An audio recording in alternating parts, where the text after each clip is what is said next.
what's up? I hope you guys are having an awesome day. And today I am going to draw out my life for you guys. I want you guys to get to know me more and more within each video and kind of open up that window so you guys can peep into my life. So let's start from the beginning. Okay, starting from the actual very beginning, I was born in Henderson, Texas on May 10th, 1999. However, I did live in Tyler, Texas, but my dad worked at the Henderson hospital, so that's why me and my sister were both born in that hospital, but we lived in Tyler. And it's about like 45 minutes away from each other. And I went to school in White House, Texas, which is about 15 minutes from my house. It's a really, really small school, but it was White House ISD. Growing up, I did pretty much anything under the sun. Any sport under the sun, I wanted to do it. I wanted to try it, see what I really liked. And so at the age of 3, I started dancing, and I had no idea it was going to be literally the love of my life. And dance is actually the first tattoo I ever got on my body. So I started out with dancing. I also did gymnastics, which I really fell in love with that too. I also played soccer for a little bit, but when I say I played soccer, I was more kind of like on the sidelines during the games, picking the little like weed flowers. That was kind of more of what my soccer career was. I played basketball for 6 years. I did volleyball for a few years. I also played t-ball. I did a lot. I also was a cheerleader. So I just, once again, wanted to try everything under the sun and see what I really like. Growing up outside of sports, I also played the piano. I had a piano instructor come to my house once a week, and me and my sister would have piano lessons, and that was super fun. So I do know how to play the piano. And then in 6th grade, when you kind of start doing electives and stuff like that, I decided to join the band. I don't know why, but I really wanted to, and I played clarinet, and I was actually pretty dang good at it. I was actually 3rd chair in one of our big competitions, which like little band nerd over here. But then in 7th grade, I decided to get out of that, and I played volleyball. And that was a lot of fun, playing for my school instead of like an outside league. And so after volleyball, moving on to 8th grade, I decided to drop it, and I did advanced theater, which was super, super fun because all of my friends did it. We did a lot of cool stuff. And not only thinking like theater, I did it because like I got to dance a lot while I was there. And so like I got to dance outside of school and then like kind of something to dance in school.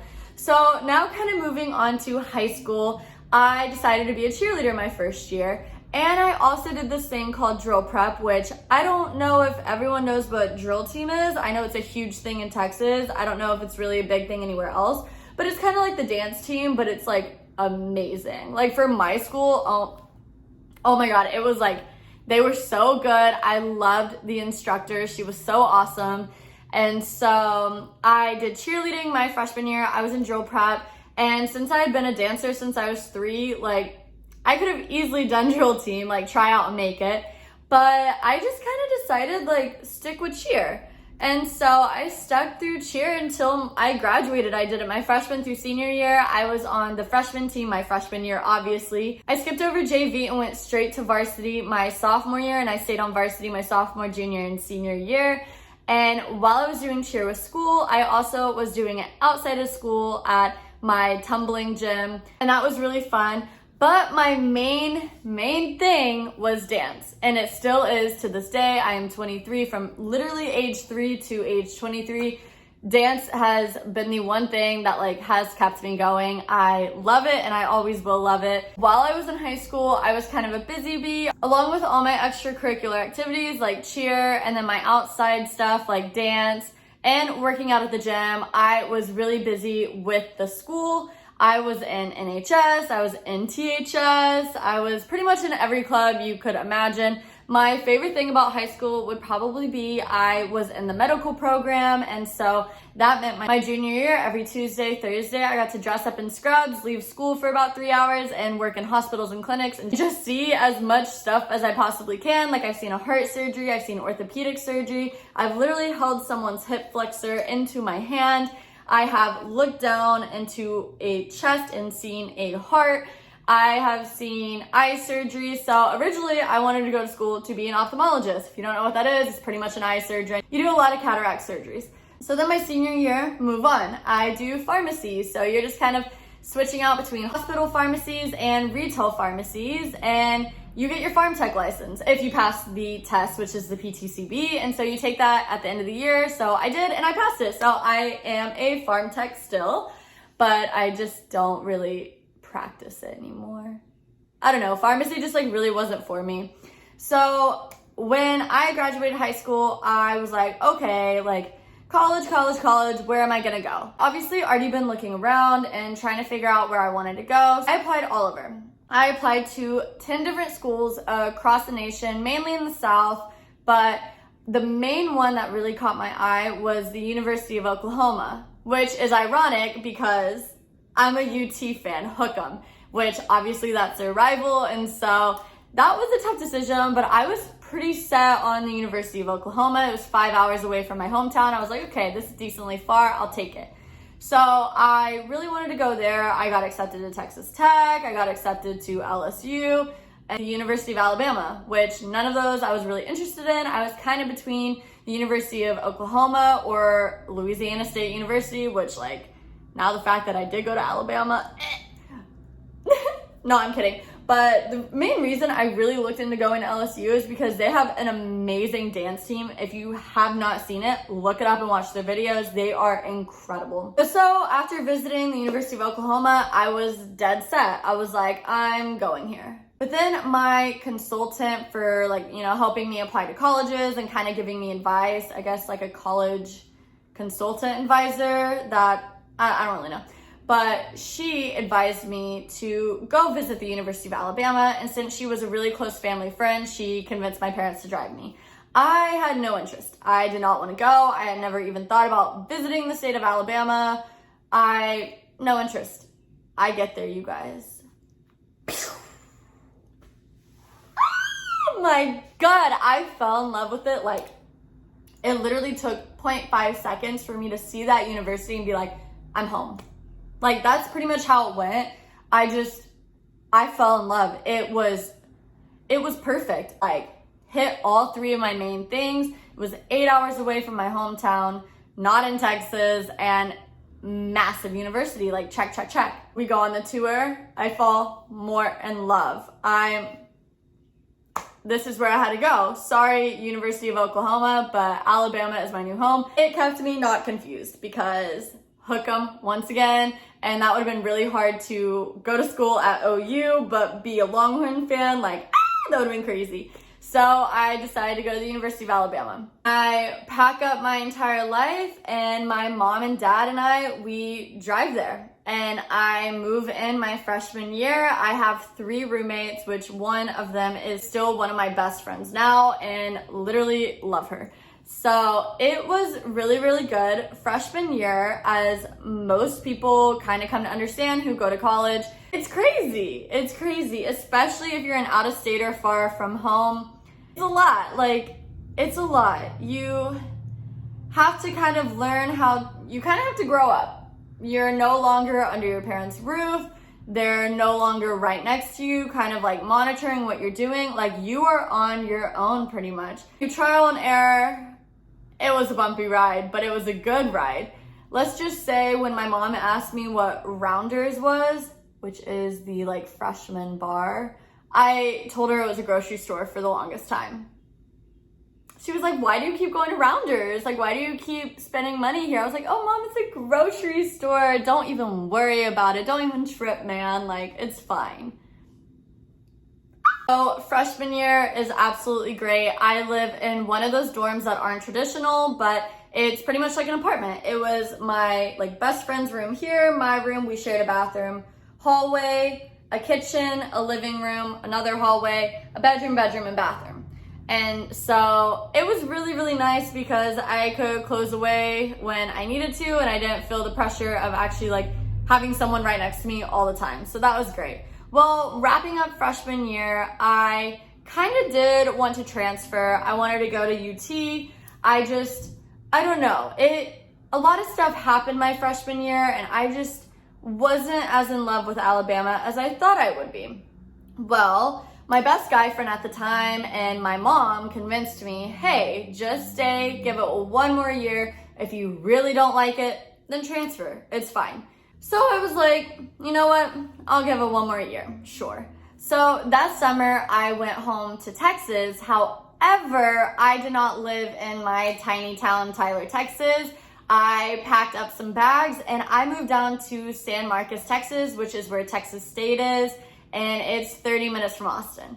So I moved in with one of my good friends at the time, and I had my own room, and it was great. Like, best summer ever, at the pool, eating sushi, having fun with friends. It was an amazing summer that I would not take back for the world. I met so many people that summer. I fell in love with Texas State. If you have never been, like, it is such a beautiful campus. I would go running through it, and the people there are just like really, really nice. And one of my sorority sisters from freshman year, like Alpha Phi, Alabama, she transferred down to Texas State. So I got to see her the entire summer, and I was like, this is awesome. After I wrapped up that summer, I got my stuff and I drove back to Alabama for my final test year of if I was gonna fall in love with the school or if I was gonna transfer. Which, don't get me wrong, freshman year, Alabama, like, I met so many great people. And there were certain things I loved about it, but just like certain events that had happened to me kind of made me want to move, kind of made me want to transfer. So I go back sophomore year, I decide to live in my sorority house, which is Alpha Phi. And so I move in with one of my friends, and pretty much how the Alpha Phi house is you have the basement, you have the main floor, which is like the dining, the formal living room, the informal living room, and then you have the elevator that will take you up to the second floor, which is where people live, and then the third floor, which is where I lived. And so most of these sophomores at the time that I was really good friends with, we all lived on the third floor, and it was the best time ever. You always had friends around. If one of your friends wasn't in your room, you hopped over to the next room and you had someone to hang out with. We were always in each other's room, just laying down, chilling out, watching TV. It was such an amazing experience. And then all my guy friends, they lived in the Phi Psi house at the time. And so I was pretty much always back and forth, and it was the best. Like, I was convinced that I loved Alabama at this point. I was like, wow, this has been the best year possible. I'm staying, like, I love this place. That's what I did. I stayed. However, coming back my junior year, I decided not to live in the Alpha Phi house again, even though it was so much fun. It was just time for me to get an apartment, my first apartment ever. So I moved in with two roommates who I didn't really know who they were, but they were both in my sorority, and they were looking for a third roommate. And I was like, okay, I need somebody. And it was awesome. They were really cool. They were really nice. They turned out to be amazing roommates, and I loved it. It was amazing. However, I am the type of person, I get bored really, really easily, and even though I was in love and obsessed with the University of Alabama at this point, it was time for me to go on an adventure and take a break from it. So pretty much, like, since my senior year of high school, I knew I wanted to study abroad. I didn't know where, I just knew I wanted it to be in a Spanish-speaking country. So even though I didn't know where I wanted it to be in high school, my sophomore year, I decided I wanted it to be Spain. And so I even had this cute little, like, motivation shelf in my room, which had like a Spanish football, a Spanish flag, like it had everything Spain. And that was just motivation to keep my grades up, keep in like good conduct, keep everything that I was going to need to go abroad. So I had been planning this for a while, and if you do plan on studying abroad, it is a pretty long process to apply, get your visa, stuff like that, so just make sure to do it in advance. So I told my advisor, and we got it in the works. So my whole fall junior semester, I was just pretty much preparing for it, keeping my grades up, spending as much time as I could with my friends just to soak in the last moments. Then for Christmas break, I went back to Texas, and I soaked up those moments with my family, packed my stuff, and went to the airport, flew out of DFW, and then on January 3rd, I landed in Barcelona, Spain, which I have been to Europe before. I went to Paris in 2012, and then in 2016, I went back to Paris, and then I went to London. So I was familiar with Europe. However, I had never been to Spain. So I was just like, I don't know what to even expect. Like, I'm kind of scared.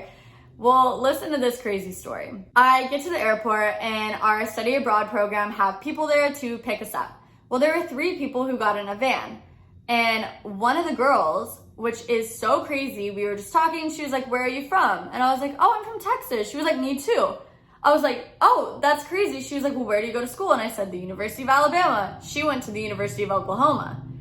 And I was like, okay, wait, like where at in Texas? She said Southlake, Texas. And I was like, oh my gosh, do you know my roommate and her twin? They're from Southlake. She knew them. I was like, oh my gosh, like full circle right there. Had never even met this girl. She's from the same hometown as my Alabama roommate and she knows them. I was like, this is crazy. So we became pretty close and that was like very comforting to have someone from a similar area that I was from. Pretty much Barcelona was the best time of my life. I reinvented myself and I stopped caring what people thought. I dyed my hair hot pink, which is super cute and I miss it. I started dressing way different than I have ever dressed before and I genuinely just stopped caring. I was like, this is my time, I don't care. And probably the best thing I could have done, I had the most fun there. I had all my trips booked out every single weekend. So my first trip, I went to Zurich, Switzerland, and I went with a ton of girls, got to meet them, and they ended up becoming really, really good friends of mine for the rest of my study abroad career. So my next trip, I went to Budapest, Hungary, and then I don't really remember them in order. I ended up in Madrid, Spain, which I actually took the train over. And where else did I go, you guys? I had so many plans, but like with COVID and stuff kind of messing it up, like I had to cancel pretty much all my trips, which sucked. But, oh, I also went to Belgium, which was Brussels, Belgium. I wanted to go because I really was craving a waffle. And I'm not even embarrassed to say that. It was a really cheap trip. It was a short trip. I went with some good friends. I ate some good waffles. Like, I'm not even ashamed, you guys. And then Valentine's Day weekend, I went with 5 girls to Paris, France. Obviously, I guess there is a Paris, Texas, but you guys know what I mean when I say Paris. Went with 5 girls to Paris on Valentine's Day weekend. We were all single and I just kind of was like, this is not the city to be in, like on the weekend of love, the city of love, like all single. And I don't know, but it was a good time. However, though, this was my 3rd time to Paris and, you know, I've kind of seen it all. I really appreciate all the stuff that Paris has to offer, but I kind of was like, I'm gonna hang back. You know, like, they wanted to go to the Louvre and all that. Of course, I saw the Eiffel Tower again, the Arc de Triomphe, so I probably butchered that. If you are French or you know how to speak French and I said that wrong, don't come for me. I do not understand how to speak French. It is the most beautiful language to me, but sheesh, it's a fat pass. I cannot pronounce the words. I obviously saw like all of those, but like, they all wanted to go to Le Louvre.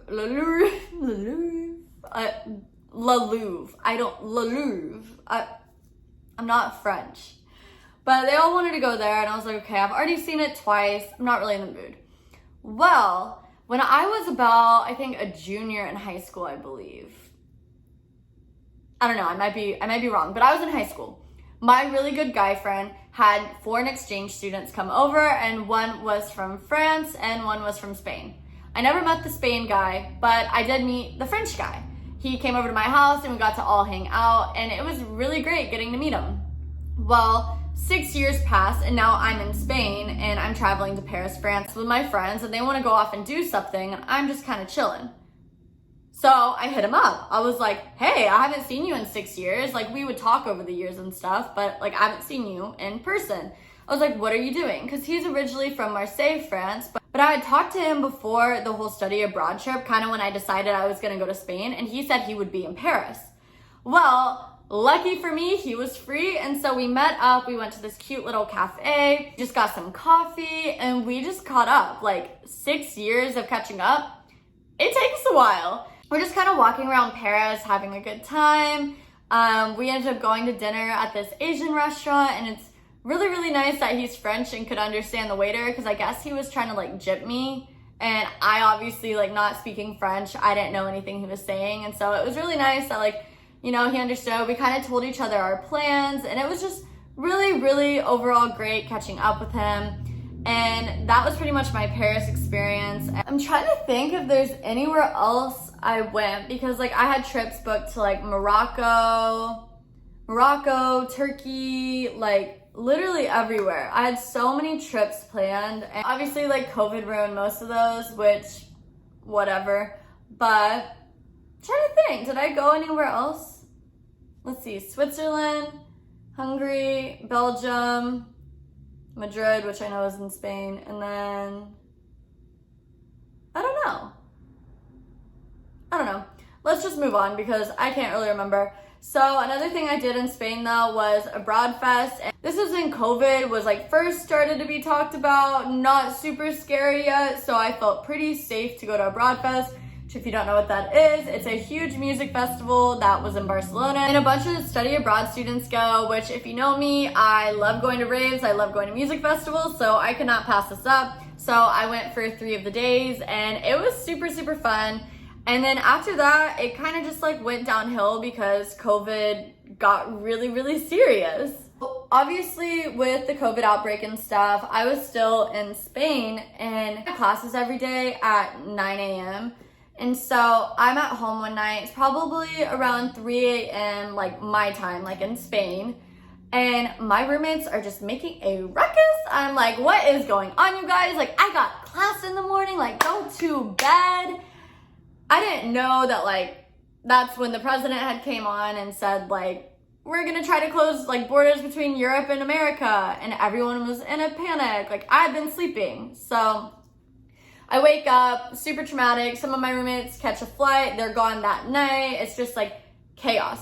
Well, that next morning at like 6 a.m. I was supposed to be getting on a flight to Amsterdam. I obviously didn't get on that flight. My mom was like, you do not get on that flight or I'll kill you. And I was like, But yeah, so I stuck out the last few days in Barcelona. I literally stuck it out into the last day I was there is when they shut everything down besides the supermarkets and the pharmacias. Like, that's how serious it had gotten. I remember it so vividly, you guys, and it makes me actually tear up. So I'm not gonna tear up talking about it now. Like, I can't compose myself. Me and a few of our friends, we all went to the bunkers. They had wine and it was pretty much just our last night in Barcelona all together. And we just like drank some wine, sat on the top of the roofs and just overlooked Barcelona. And when I tell you guys, I'm not even lying. I cannot even make this up. There was a gloom over Barcelona that night. It was so foggy. The weather was so awful. Like, it was like Barcelona was feeling what we were feeling. We were all crying on the bunkers, like holding each other, and it was just enough about all that sad stuff. Pretty much we had to leave Barcelona and I flew back to Texas, and I was stuck in my room for 2 weeks by myself, and my parents were really amazing with trying to make it as comfortable as possible, but still did play a massive part of kind of declining my mental health. Just because I think everybody had to go through quarantine, so you guys all know what I'm talking about. But I got through it. My parents were great. I met Dylan throughout all of it, which I will be telling our full story in the next coming videos. And I'm super excited to get to tell you guys how we met and pretty much our entire story of how we ended up where we ended up. So I'm home for COVID. And then for that summer, I move up to Dallas. I am living with my Alabama roommate. I move into her parents' house. And it's just an amazing summer. We're pretty much on the lake the whole time. We're staying away from people because, of course, COVID. But yeah, and then once summer ends, we both go back to the University of Alabama. And she and I room together once again. And we kicked off our senior year. Dylan and I started dating. We did long distance. And it was an amazing year. Like, I just can't believe how fast my college career, like the 4 years of my life just flew by. And as much as I miss it every single day and I miss seeing my friends all the time, I am glad to be in the next chapter of my life. So I graduated college. I went back to Texas for a few weeks, packed up my stuff, drove up to Cincinnati, and that is where Dylan and I are currently at. I have already posted a video about my 2 jobs that I do currently. You can go watch it back, just click up there and you can go see what I do for work. But yeah, I started doing those jobs, and currently I'm actually in the looks for a summer job. So if I do get that, I will have 3 jobs just to kind of keep me busy. I am such a busy bee, so I think it would be good for me to keep busy, and I think the extra cash would be kind of nice and help prepare for our move to Dallas. But yeah, that's kind of where we're at now, and we're starting to pack up this house just to be ready because on July 30th or 31st, we're getting in the car and we're heading back to Texas, and that's pretty much my life. I mean, I'm trying to think of anything else you guys might want to know. You can go watch back my 50 questions to get to know me better, and that might help. Oh, one thing I forgot to mention, you guys, and I'm so excited. So before Dylan and I moved into this house, we had a pit bull lined up for us, and it was a puppy, and we were gonna get it. And it was a person who Dylan knew, and they were gonna give it to us for free. And I was like, oh my gosh, yes, please. I've always wanted a pit bull. It was such a beautiful dog. We named him Mac. Unfortunately, I never met him. But when we moved up here and we found this place, our landlord said, no pets. Unfortunately, we had to give him up, and that broke both of our hearts. We're both really big animal people, especially when it comes to dogs. So, exciting news. Sadie had her puppies. So we bred Sadie, which is our black golden doodle, and we bred her with a kind of tan white teddy bear doodle. His name's Simba. So we bred them, and they had 8 puppies. They're so cute. There's 4 black, 4 tan, 5 girls, and 3 boys. So it's super, super exciting. Me and Dylan stayed up till about 3:30 a.m. watching Sadie give birth over FaceTime. And these puppies are, oh my gosh, they are so, so cute. And my parents are being so generous, and we're getting to take one. I'm so excited. So this is baby Loki. We are naming him after Thor's brother, the supervillain Loki. I am obsessed. Oh my god, hi baby. I'm so excited. He's a boy, and we are leaving. So normally newborn puppies have to be with the mom for 8 weeks. Well, we're coming back to Dallas in that 10-week period. So we're only going to be away from him 2 more weeks out of the 8 weeks that he has to be with his mom. But yeah, so then we're taking him, and he's moving up to Dallas with us, and he's going to be our little baby. And what's even more exciting is that since we're only an hour and a half away from my parents' house, we can constantly bring Loki back to Sadie to hang out and see his mom. And on top of that, my mom is keeping one of the puppies as well and giving my brother one of the puppies. So it's just super, super exciting. I am so excited to have this like little family of puppies, and Sadie being the mom. It's just, me and Dylan have been waiting to have a dog for so, so long. And now that it's finally happening after all we've been through of having to give Mac up, and then Dylan actually bought a purebred pit bull, and it was like $800, and it ended up being a scam, and no, he did not get any of his money back. So we've just been through a lot with dogs, and so I'm so, so happy it's finally happening for us. Like, I don't know, I'm so excited. But yes, so that's pretty much my life, starting from the beginning into where I'm at now. And I hope you guys enjoyed. I hope this makes you guys feel like you know me a little bit better. Once again, I just want you guys to feel like I'm an open book, and that y'all can just look into my life and kind of get to know me. So hope you guys enjoyed. Like this video, subscribe to my channel, turn on notifications. You don't want to miss a thing. And I will see you guys later. Bye everyone. Woo, woo.